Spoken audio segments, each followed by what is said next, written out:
Let's talk about the astrology of anxious avoidant relationships. Juicy, right? I'll first start out with a general disclaimer, all right? You need to have the right mindset to watch this video, and I don't want to take it for granted. What we in the therapy space call anxious avoidant relationships, there's a lot of different reasons and factors at play that contribute to that kind of dynamic. These terms have also become super popularized on like TikTok and social media, and there's even a divorce from anxious people or avoidant people from a therapy or clinical setting to like a social media setting or pop culture setting, right? And then when we bring in astrology or possible astrological indications of this type of relationship, it's another sort of layer of the onion. And so it's important to keep in mind that this is sort of food for thought. It's interesting. There's some relation here, there's some association. It's not like this is so cut and dry, where there's always astrological causes or astrological indications for this type of stuff. At the end of the day, there's always a piece of an individual that has free will, maturity is a factor, how someone chooses to deal with the astrological hand that they're dealt, all that comes into play. So that's that, all right? Having said all that, what I've typically seen in comparing two natal charts of people in a relationship, which is what we call, creating a synastry chart or synastry analysis, hard aspects between partner one's Uranus and the other partner's personal planets, mainly Venus and the moon. And there actually probably could be a lot of different astrological lenses that we could look through and that probably would have something to say about this kind of dynamic in a relationship, but this one does seem to show up. And it's really kind of interesting. One thing about any aspect between, a partner's Uranus and another person's personal planet, let's say the moon or Venus, whatever, there's going to be that kind of Aquarian Uranus instant sort of magnetic attraction. This is really sort of the love at first sight kind of aspect in synastry. It is the, immediate kind of rushing into a feeling of wanting to spend all your time with a particular person. It is electric, right? It is the nature of a Uranian just kind of change, sudden flash of change or genius or change in circumstances or a feeling, right? It happens so suddenly. And we can see the same thing kind of play out in a lot of sort of, first stages of really textbook anxious avoidant type relationships, because the anxious person either consciously or unconsciously is sort of selecting something or, attracting a avoidant partner. And for similar but opposite reasons, the avoidant partner is extremely attracted to the anxious person.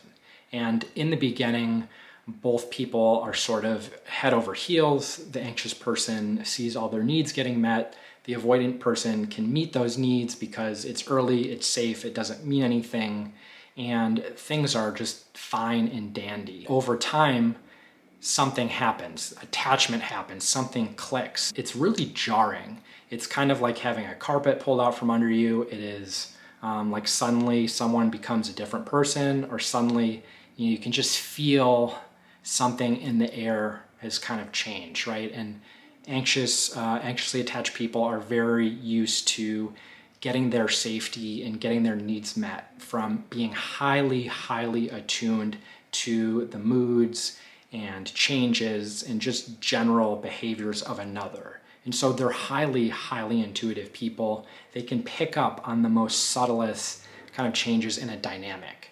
And those changes can come on gradually, right? Like every relationship is different, but typically they happen very fast, and then that kind of relationship is initiated, right? The anxious person, it's that cycle. They try to grab on, the avoidant person pulls away, and it's kind of this push-pull dynamic that hopefully a lot of you have never experienced, but those that have, you know it and you love it. You don't really love it, but hopefully you're self-aware of it enough to not fall into it again. But this mirrors astrologically, right, the relationship between Uranus and the personal planet, especially in the square aspect. Because when we talk about opposites, you think about polarity, you think about magnets, there is a difference in those two people, polar difference, but it causes attraction. And You can always sort of choose, you can pull away. You may be kind of repulsed by the other person or just so offended that they did something in a completely different way than you would have done. But there's always sort of a choice. Like, you don't kind of have to leave your camp per se. Doesn't mean that that kind of relationship always works, but I want to distinguish it between the square aspect. And the square aspect feels a lot like when you're holding two magnets a little bit kind of off center from each other, and you sort of feel that repelling energy, and you can't just hold them there. It's going to force a realignment, or you have to move them away. That's the nature of the square, and why, you know, the Uranus square moon or the Uranus square Venus aspect contributes to this dynamic so much, because the moon person is expressing themselves in a particular way. They are seeking getting their emotional needs met. And in the beginning, you know, that kind of relationship caused attraction, it caused the flip together. And now it's like causing a constant, an immediate flip in another direction. And it's causing a flip for the other person to sort of move away. And it's unconscious. And if you've been a part of this type of dynamic, you know, when you try to have conversations about it, which is really hard for two people, you know, coming from those perspectives, to have a very self-aware conversation about it. But assuming they were, right? Even when there's sort of a rational understanding of the behavior, or, you know, there's an awareness of things that they need to work on, it's hard, because again, it's that square energy is sometimes so automatic, and the need for resolution is so hard that it just kind of pushes people to do certain things even when they don't really think about it. And so, you know, the moon person, again, is seeking having their needs met. They are seeking emotional nourishment in a way that is triggering literally the other person's Uranus energy, like the need for change, the need for freedom, the need for unshackling, you know, all of that. And so you can kind of see in an astrological language that anxious avoidant kind of dynamic.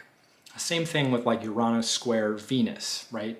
Venus is all about how we express our love and affection in a particular way. It's our love languages, but it's also the way that we seek and desire to be loved, and the way that we seek harmony.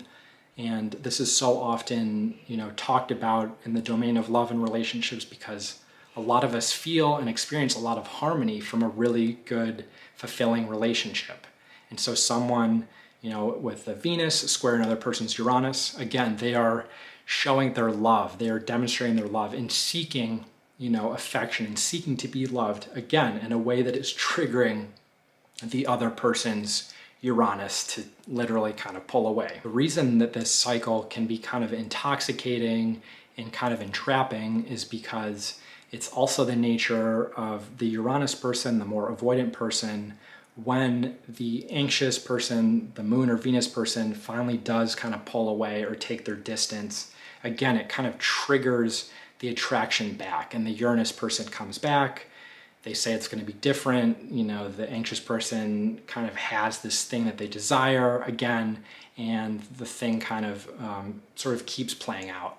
Now, if you have this with a partner, if you have this aspect with a partner, are you doomed? No, not necessarily. I don't ever think that there's any inherently bad aspects in astrology or synastry, right? It's all about you know, giving us the flavor of ice cream, and it's about us kind of figuring out how we want to eat the ice cream cone, you know?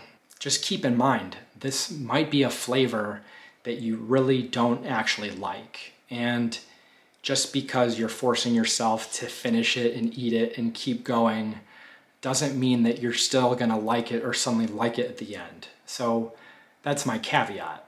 Other things in the chart that can counterbalance this, especially if there are, you know, favorable Saturn aspects in the charts, if there's some nodal connections, some significant nodal connections, or just a lot of other really supportive things to see in the chart. A lot of positive aspects, a lot of, you know, Sun-Venus connections, a lot of Sun-Moon, Moon-Venus, Neptune-Moon, like all the classic kind of things we look for with a really like top tier synastry comparison. But when I say balance out, it doesn't mean that you're not going to notice this Uranus square energy. It's just going to be more manageable, or both people are going to be more driven to work through what they are bringing to the table, those unconscious behaviors that they're bringing to the table. There's other ways to resolve that square. In order to avoid the unwanted and that kind of instinctual repulsion, you have to have the self-awareness to put yourself in positions where that doesn't happen. And sometimes it's sort of easier to fall into our habits, right? Or fall into our natural responses. And so there is a certain maturity, a certain almost like relational rewiring that is required to overcome this. But again, it can be a tall task. It can be very frustrating. And sometimes it doesn't always work out, no matter how much two people really love each other, right? Because attraction and chemistry doesn't also always mean long-term compatibility. Again, what seems to really help this situation is if both people are naturally sort of more comfortable with Aquarian energy. So maybe, especially the anxious person, they have some Aquarius energy in their chart. They have some personal planets in Aquarius. Or if you look at the composite chart, which is the chart of the relationship, there's other more favorable things, and that Aquarian energy can exist, but in a way that makes people feel not threatened or abandoned, and there is an ability to kind of give space and make room for Uranus type energy. Now, I feel like a lot of this came across as very doom and gloom. Let's talk about like how magnificent this aspect can be.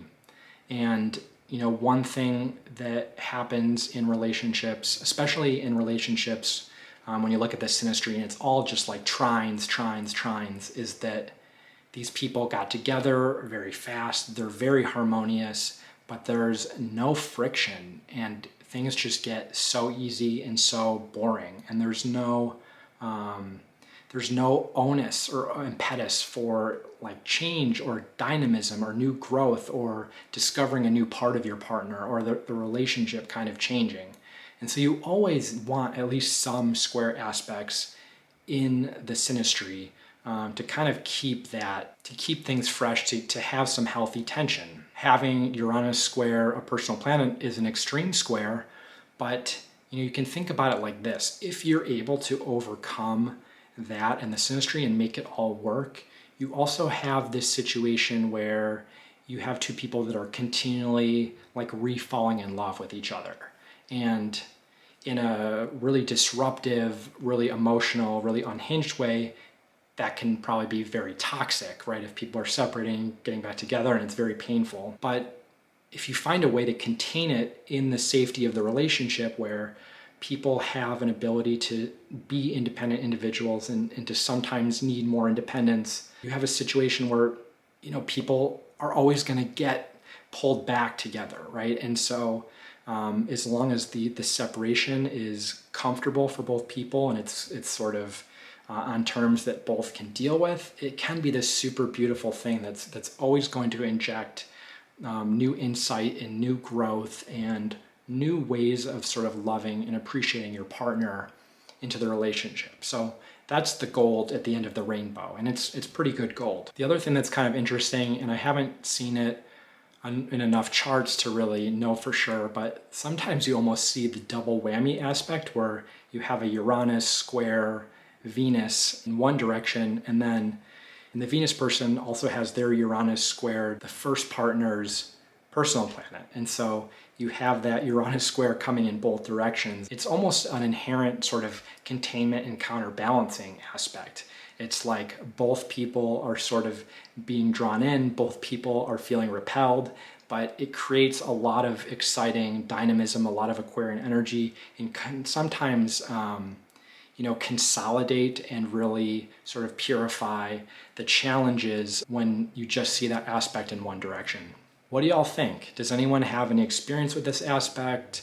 Don't want to raise any alarm if you see it in your relationship, because remember, what I said in the second part, But I'd love to hear your thoughts. Share them in the comments, and thanks for watching.